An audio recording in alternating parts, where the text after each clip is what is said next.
Salam, mən Kazı bəy. Cana yetim, sen neler çekirsen.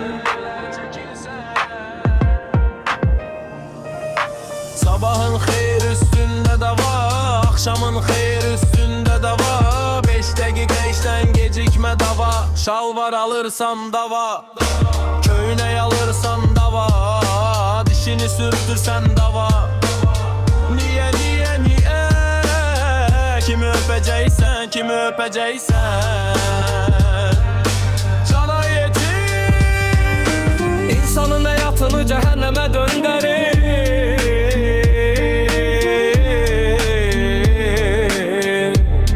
Böyle dert olma, böyle dert olma.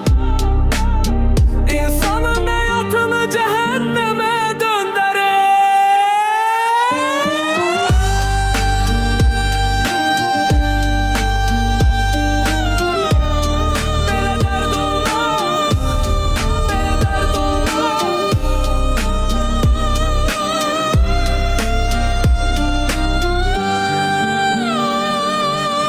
Kimi öpeceksen, kimi öpeceksen.